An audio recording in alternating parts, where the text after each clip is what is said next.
السلام عليكم ورحمة الله وبركاته.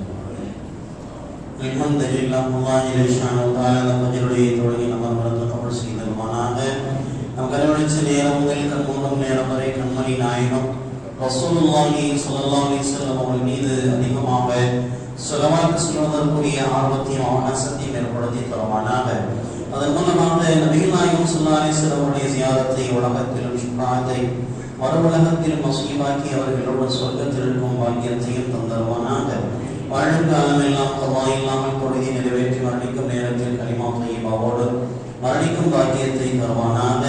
உலகில் நிலவும் நோய் நொடிகள் வியாதிகள் விபத்துகள் கடன் கண்ணீர் போன்ற கஷ்டங்கள் இருந்து பாதுகாத்து சலாமத்தான முறையில் வாழச் செய்வானாக.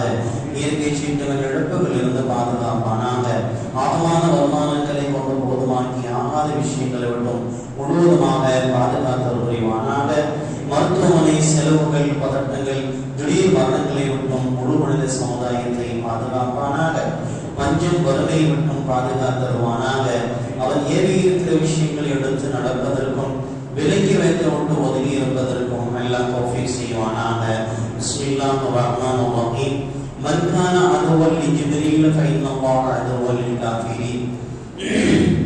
மனிதர்கள் மலக்குமார்களிடையே ஏற்ற இறக்கம் பார்ப்பதாக எல்லா மலக்குமார்களும் அல்லாஹ்வுடைய அடியார்கள் என்கிற விஷயத்தை பற்றி தெளிவுபடுத்தக்கூடிய வசனங்களை பார்த்து வருகிறோம். அந்த வகையில் மலக்குமார்களிலே ஆக முக்கியத்துவம் வாய்ந்தவர்கள் பெருமானார் ஸல்லல்லாஹு அலைஹி வஸல்லம் அவர்களுக்கு நுபுவத்தையும் குர்ஆனுடைய வசனங்களையும் கொண்டு வந்து கொடுத்த ஹஸரத் ஜிப்ரீல் அலைஹிஸ்ஸலாத்து வஸ்ஸலாம் அவர்கள். யூதர்கள் ஜிப்ரீல் அலைஹிஸ்ஸலாம் அவர்களை எதிரியாகவும் மீகாயிலை நண்பராகவும் பார்த்து வந்ததற்காக அல்லாஹ் தஆலா இங்கு சில விஷயங்களை தெளிவுபடுத்துகிறார். ஜிப்ரீல் அலைஹிஸ்ஸலாம் அவர்கள் தான் நபிமார்களுக்கு அதிகமாக தூதை கொண்டு வந்து கொடுத்திருக்கிறார்கள். அவர்களது பணியே பிரதான பணியே அதுதான். மீகாயில் அலைஹிஸ்ஸலாம் அவர்கள் மழைக்கும் பயிர் வகைகளுக்கும் பொறுப்பு. மழை பொழிய வைப்பது, விவசாயத்தை விளைய வைப்பது, இவைகளுக்கு ஹஸரத் மீகாயில் அலைஹிஸ்ஸலாம் அவர்கள் பொறுப்பு. அல்லாஹ்வுடைய கட்டளையாக இருந்தாலும் அவற்றை செயல்படுத்தக்கூடிய பொறுப்பு மீகாயில் அலைஹிஸ்ஸலாம். இதே போன்று சில மலக்குமார்களை அல்லாஹ் தஆலா இந்த பொறுப்பிற்காக வேண்டி என்று பிரத்யேகமாக நியமனம் செய்து வைத்திருக்கிறார். ஒரு மலக்கு அவங்களுக்கு வேலே என்னன்னு சொன்னா இரண்டு தடவை ஊதுறதா வேலை. ஒன்னு உலகத்தை அழிக்கிறதுக்காக ஊதுவாங்க, இன்னொன்னு இந்த உலகத்தை திரும்ப உருவாக்குறதுக்காக ஊதுவாங்க. அந்த ஊதக்கூடிய அந்த குழல் சூழ்னு சொல்றது. அந்த சூரை அவர் வாயில வச்சுக்கிட்டு எப்ப இருக்காரு?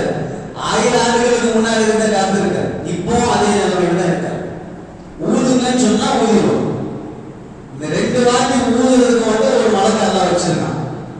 ஃபர்ஸ்ட் தடவை ஊதும் போது ஃபுல்லா உலகம் டோட்டல் க்ளோஸ், எதுவுமே இருக்காது, புற்புண்டுகள் கூட இருக்காது, அத்தனையும் அழிந்து விடும். அப்ப அல்லாஹ் கேட்பான், யாரா இருக்கான்னு சொல்லி. நீங்க அல்லாஹ் நீனும் நானும் தான் இருக்கிறோம்னு சொல்லி என்ன சொல்லுவான்? யாரெல்லாம் நீனும் நானும் தான் இருக்கோம். அப்ப சொல்லுவாங்க ஊதிட்டு நீங்களும் மௌத்தா போகணும்னு சொல்லுவாங்க. என்ன சொல்லுவாங்க? நீங்களும் மௌத்தா போகணும். இப்ப கேட்பாங்க, லிமனில் முல்குல் யௌம், இந்த உலகத்தில் ஆட்சி அதிகாரங்கள் செஞ்சவன எங்க? கண்ணுக்கு தூரம் வரை ஆட்சி செய்தவர் ஆணை 20,000 பேர் என்று சொன்னவர்கள் எங்கன்னு கேட்பான். எல்லாத்துக்கும் அந்த அதிகாரத்தை கொடுத்தது அல்லாஹ் ஒருத்தன் தான்.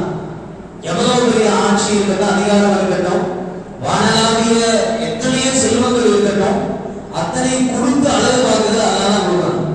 இதை அங்கே நிரூபிக்கிறார். இவனில் முன்குறியும் யாருமே இல்லை. அந்த நேரத்தில் திரும்ப அந்த சூழ்நிலை மலக்கு அவர்களுக்கு உயிர் கொடுத்து இன்னொரு வாட்டி ஊதுவன்னு சொல்லுவோம். இன்னொரு வாட்டி அவர் ஊதுவார். அப்ப பூரா உலகம் எப்படி இருந்துச்சோ அதே மாதிரி திரும்ப விடுவார். சில மலக்குமார்களுக்கு சில பொறுப்புகள். நமக்கெல்லாம் ரொம்ப தெரிஞ்ச மலக்கு யாருன்னு கேட்டா யாருங்க? பட்டுன்னு 9 பேர். நமக்கெல்லாம் தெரிஞ்ச மலக்குன்னு இஸ்ராயேல் சொல்லி அப்படி நம்ம வழக்கப்படுத்தி வச்சிருக்கோம். அவங்க பேர் மலக்குல் மௌத். அவங்க பேரே என்னங்க? மலக்குல் மௌத். கதற கூட்டு போயிடுவார். கதற கூட்டிட்டு போயிடுவார். ஹஜ்ஜிக்கு போகும்போதே சில வீட்டில் அழுகுறாங்க. ஹஜ்ஜிக்கு போகும்போது சில வீட்டில் அழுகுறாங்க. எல்லாம் அழுவாங்க. ஏன் அழுவீங்கன்னா, எங்க அக்கா போற திரும்பி வராதே இல்லையா, திரும்பி வராதே இல்லையா அழுதாங்க. அவர் எந்த நிலைமையில போறாரு, அவருடைய அமல்கள் ஏற்றுக்கொள்ளப்படுமா ஏற்றுக்கொள்ளப்படாதா, அல்லாஹ்வுடைய தர்பாருக்கு நேரடியா போறாங்களே, அந்த கவலையெல்லாம் இல்லை. அதனாலதான் நான் அடிக்கடி சொல்லுவேன், மௌத்தா போகும்போது எங்களை எல்லாம் விட்டுட்டு போயிட்டீங்களே தான் அழுவாங்க. எப்படி அழுகணும், நீங்க போயிட்டீங்களே உங்க நிலைமை என்ன ஆகும்னு சொல்லி அழுகணும். அப்படி யாரும் அழுகிறது இல்லை. எங்களை விட்டுட்டு போயிட்டீங்களே எங்க நிலைமை என்ன ஆகும், அப்ப எங்க மேலதான் பயம். பயப்பட வேண்டியது அவர் மேல. அவர் துணியா விட்டு போயிட்டாரு. இனி அவருக்கு அடுத்த கட்டம் ஆரம்பம். இன்னொரு மலக்கு இருக்கிறார். அவர் யாருன்னு சொன்னா முன்கர் நக்கீர். அவங்க யாருங்க? முன்கர் நக்கீர் கேள்விப்பட்டிருப்போம். படுக்க போட்டு நம்ம வந்தவங்க எழுப்பிடுவாங்க. நம்ம படுக்க போட்டு வந்ததுமே அப்புறம் அவங்க எழுப்பி கொஸ்டின் பேப்பர் அங்கே ஸ்டார்ட். அவரு முன்கர் நக்கீர். அடுத்த ரெண்டு மலக்கு இருக்கிறாங்க கிராமன் காத்திபி. மூச்சு விடுவாங்க எழுதிடுவாங்க. இப்ப நம்ம பேசிக்கிட்டு இருக்காரு, கேட்டுக்கிட்டு இருக்காரு, எழுதிட்டு இருக்காங்க, லெக்சர்ல எழுதிட்டு இருக்காங்க. இவர் பேசிக்கிட்டு இருக்காரு, இவர் கேட்டுக்கிட்டு இருக்காரு. கேட்டுக்கிட்டு இருக்கும் போதே ஒருத்தர் உடம்பு இங்கதான் இருக்கு, சிந்தனை வேற இடத்துல இருக்கு, எல்லாமே எழுதுவாரு. என்னங்க, கேட்டுக்கிட்டு இருக்காரு, உடம்பு பரியாசமா இருக்கு, ஆனா சிந்தனை எங்க இருக்கு, அங்க போகணும் இங்க போகணும், அதை வாங்கணும் இதை வாங்கணும், இன்னைக்கு உடம்பு எப்படி இருக்குமோ எல்லாத்தையுமே பதிவு செய்யணும். அவங்க கிராமன் காட்சி. அப்ப மலக்குமார்களுடைய பொறுப்புகள் அவர்களாக எடுத்துக்கொண்டதில்லை. அல்லாஹ் அவர்களுக்கு சில பொறுப்புகளை கொடுக்கிறான். அல்லாஹ் அவர்களுக்கு சில பொறுப்புகளை கொடுக்கிறான். இந்த மலக்குமார்கள் எத்தனை பேர் இருக்காங்க சொல்லப்போனா ஹதீஸ்ல வருது, ஒவ்வொரு மனிதனுக்கும் ஒவ்வொரு மூன்றுக்கும் மலக்கு இருக்கிறான். ஒவ்வொரு மனுஷனுக்கு கிட்டத்தட்ட 300க்கும் மேற்பட்ட மலக்குமார்கள் நியமிக்கப்பட்டிருக்காங்க. நம்ம நினைச்சுக்கிட்டு இருக்கோம் யாருமே பார்க்கல, யாருமே பார்க்கல அப்படின்னு நினைச்சுக்கிட்டு இருக்கோம். அத்தனை மலக்குமார்கள் நம்மோடு இருக்கிறார்கள். அதுக்காக சில நேரத்துல சில விஷயங்களில் மனிதர்கள் மிகுந்த எச்சரிக்கையாக தனிமையில் இருந்தாலும் நீங்க என்ன செய்யுங்க, அல்லாஹ்ட்ட பாவ மன்னிப்பு கேட்டுட்டே இருங்க, அல்லாஹ்ட்ட பாவ மன்னிப்பு கேட்டுட்டே இருங்க. மலக்குமார்கள் பதிவு செய்யறாங்க. அல்ஹம்துலில்லாஹ். இப்ப இன்னொரு சந்தர்ப்பத்தில் இன்ஷா அல்லாஹ் மலக்குமார்களை பத்தி பார்ப்போம். இங்கே ஜிப்ரீல் என்பதற்கு மொழிபெயர்ப்பு சொல்றாங்க. ஜிப்ர் அப்படின்னு சொன்னா என்ன, அல்லாஹ்வுடைய அடியார். அல்லாஹ்வுடைய அடியார் அப்துல்லான்னு சொல்றோம் இல்லையா, அப்துல்லான்னு அரபியில சொல்றதுதான். அரபி அல்லாத இன்னொரு மொழியில ஜிப்ரீல் அப்படின்னு சொல்லி அந்த அவர்களுடைய பெயர் சொல்லப்பட்டிருக்கிறது. ராத்திரியில ரசூலுல்லாஹி ஸல்லல்லாஹு அலைஹி வஸல்லம் அவங்க நல்லா தூங்கிட்டு இருக்கிறாங்க.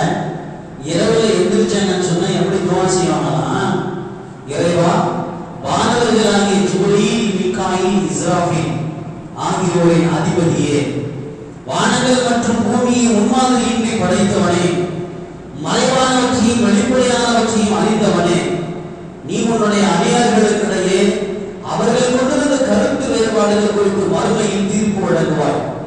பிறனால் கருத்து வேறுபாடு கொள்ளப்பட்டதில் எது உண்மை என்பதை உனது ஆணையின் பேரில் எங்களுக்கு நீ வழிகாட்டுவாயாக. நீ நாடுபவனை நேரான பாதையில் நீ செலுத்துகிறாய் என்று ராத்திரி எந்திரிக்கும் போது வாசிவான். அந்த நேரத்தில் கூட ஜிப்ரீல் மற்றும் மீகாயிலை முன்னிறுத்தி வாசிவான், அவர்களின் அதிபதியே. அப்ப இங்கே யூதர்கள் கொண்டிருந்த இந்த கொள்கைக்கு அல்லாஹ் பதிலடி கொடுக்கிறார். நீங்களாம் என்ன செய்யாதீங்க, சில மலக்குமார்களை நேசராகவும் சிலரை எதிரியாகவும் ஆக்கிக் கொள்ளாதீர்கள் என்று கூறுகிறார். அடுத்த வசனம், வலகத் அன்ஸல்னா இலைக ஆயாத்தின் பையினாத்தின் வமா யக்ஃபுரு பிஹா இல்லல் ஃபாஸிகூன். நபியே, தெளிவான வசனங்களை உமக்கு நாம் அருளினோம், பாவிகளை தவிர வேறு யாரும் அவற்றை மறுக்க மாட்டார்கள்.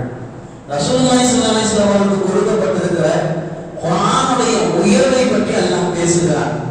அட்டையிலிருந்து அட்டை வரைக்கும் யாருக்கு எந்த அப்ஜெக்ஷனும் வரக்கூடாது. அப்படிப்பட்ட அப்பழுக்கு இல்லாத குர்ஆன், தெளிவான ஆதாரம். பையினாத்துன்னு சொன்ன எந்த ஒரு விஷயத்திற்கும் ஆதாரம் இல்லாமல், ப்ரூஃப் இல்லாமல் அல்லாஹ் குர்ஆன்ல பேச மாட்டான். அப்படிப்பட்ட குர்ஆனை யாரும் மறுக்க மாட்டாங்க, பாவிகளை தவிர வேறு யாரும் மறுக்க மாட்டார்கள். அப்படின்னா பாவிகளுக்கு அதுல எப்பவுமே சந்தேகம் இருந்துட்டே இருக்கும். இது அல்லாஹ்வுடைய வேதமா இல்ல ரசூலுல்லாஹ் சொந்தமா சொல்றாரா, நபி சொந்தமா சொல்றாரான்னு சொல்லி சிந்தனை இருக்கும். பாவிகளை தவிர பாவிகளை தவிர வேறு யாரும் அந்த வேதங்களை மறுக்க மாட்டார்கள். உங்களுக்கு நான் வழங்கி இருக்கிற அத்தாட்சி என்பதாக இந்த குர்ஆனை பற்றி அல்லாஹ் கூறுகிறான். வசனங்களுடைய விளக்கத்தை தொடர்ந்து பார்ப்போம்.